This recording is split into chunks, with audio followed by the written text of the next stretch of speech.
माता शबरी, जिसने अपना सारा जीवन श्री राम की भक्ति में लगा दिया, कैसे भगवान राम ने माता शबरी को नवधा भक्ति से नवाजा। देखिए, निष्ठा हो तो शबरी जैसी माता शबरी की कहानी भक्ति में शक्ति, जिसके बारे में बताएंगे। शबरी का वास्तविक नाम श्रमणा बताया गया है। इन्होंने शबर जाति में जन्म लिया, जिस कारण इनका नाम शबरी पड़ गया। संतजन कहते हैं कि इन्होंने भगवान श्री राम का इतना सब्र किया कि इनका नाम ही सबरी पड़ गया। शबरी के पिता भीलों के राजा थे। शबरी को श्री राम के प्रमुख भक्तों में गिना जाता है। शबरी के पिता भीलों के राजा थे। शबरी जब विवाह के योग्य हुई तो उसके पिता ने एक दूसरे भील कुमार से उसका विवाह पक्का कर दिया और धूमधाम से विवाह की तैयारी की जाने लगी। विवाह के दिन सैकड़ों बकरे भैंसे बलिदान के लिए लाए गए। बकरे भैंसे देखकर शबरी ने अपने पिता से पूछा, ये सब जानवर यहां क्यों लाए गए हैं? पिता ने कहा, तुम्हारे विवाह के उपलक्ष्य में इन सब की बलि दी जाएगी। यह सुनकर बालिका शबरी को अच्छा नहीं लगा और सोचने लगी, यह किस प्रकार का विवाह है जिसमें इतने निर्दोष प्राणियों का वध किया जाएगा? यह तो पाप कर्म है, इससे तो विवाह न करना ही अच्छा है। ऐसा सोचकर वह रात्रि में उठकर जंगल में भाग जाती है। दंडकारण्य में वह देखती है कि हजारों आर्षि मुनि तप कर रहे हैं। बालिका शबरी अशिक्षित होने के साथ ही निचली जाति से थी।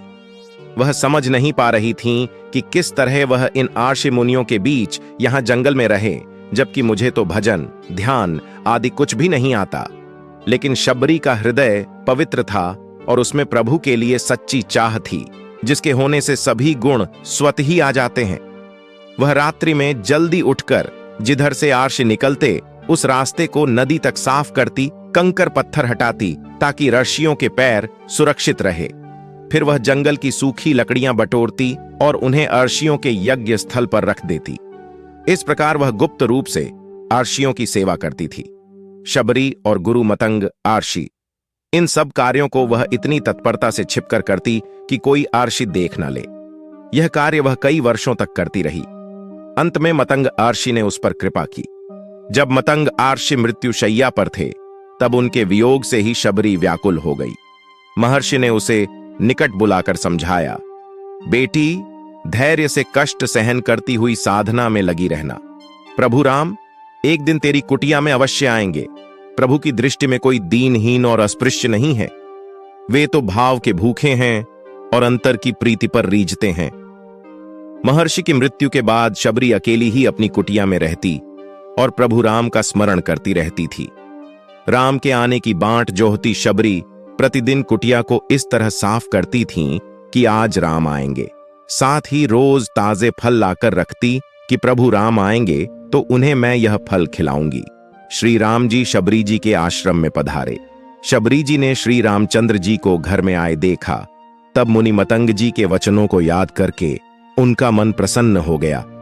आज मेरे गुरुदेव का वचन पूरा हो गया। उन्होंने कहा था कि राम आएंगे और प्रभु आज आप आ गए। निष्ठा हो तो शबरी जैसी।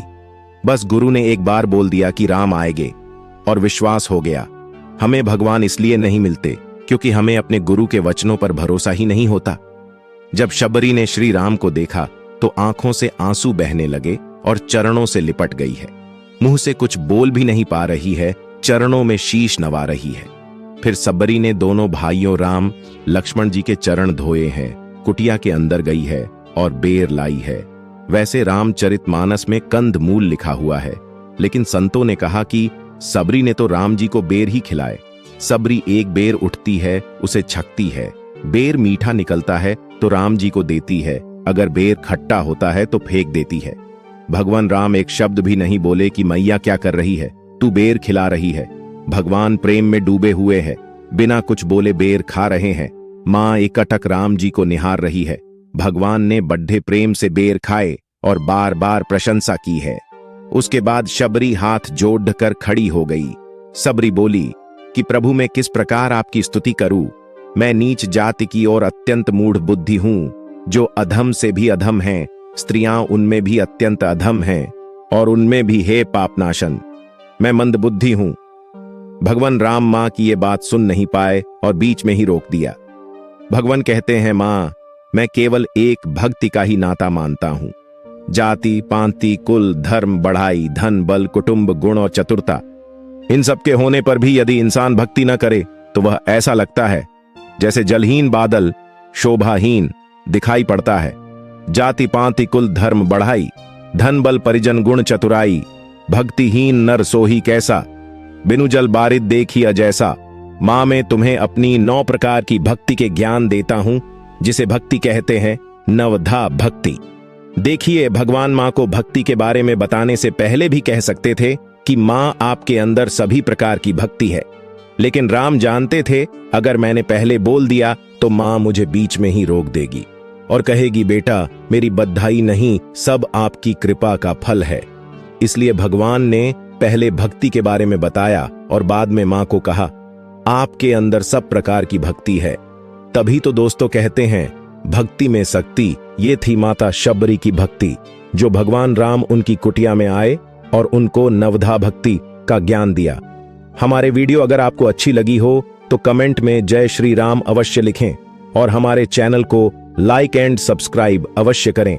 आपका अपना दोस्त प्रिंस टाटावत, ज्ञान ऑफिशियल। फिर मिलते हैं एक और न्यू वीडियो के साथ। धन्यवाद।